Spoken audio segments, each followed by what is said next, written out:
శుభోదయం.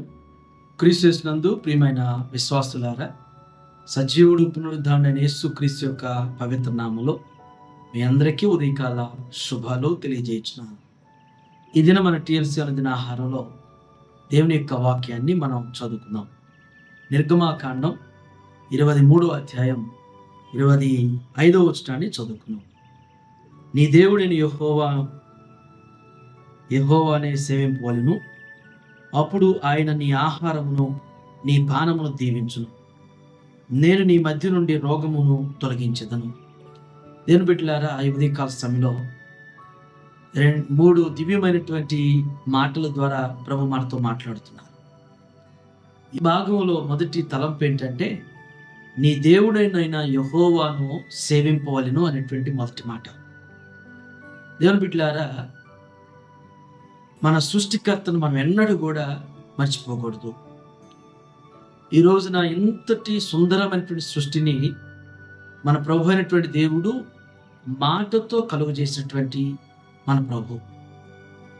మరి అలాంటి సృష్టికర్త, సార్వభౌముడు, సర్వంతర్యామిని మనం ఎలాగా విశ్రమించగలుగుతున్నాం?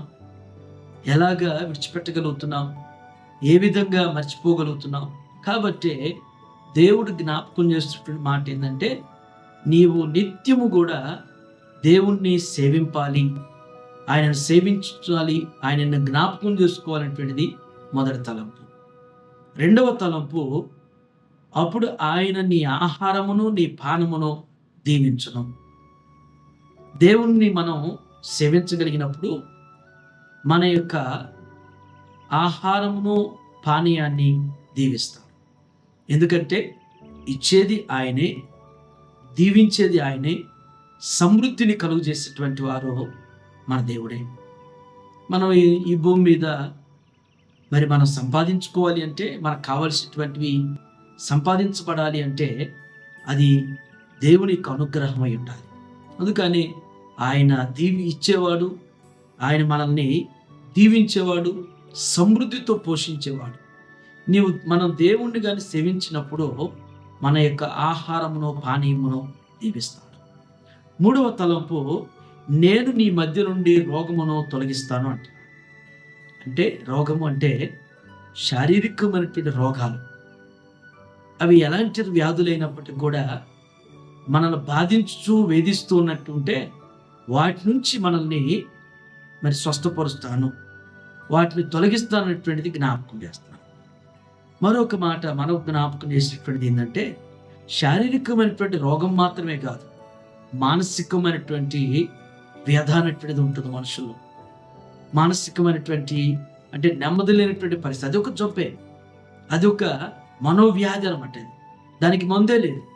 దానిని కూడా శారీరకమైనటువంటి రోగమైన, మానసికమైనటువంటి రోగమైన వ్యాధి అయినప్పటికీ మన మధ్య నుంచి, మన కుటుంబాల నుంచి, మన బిడ్డల జీవితాల నుంచి వాటిని పరిపూర్ణంగా తీసివేసేవారు మన ప్రభు.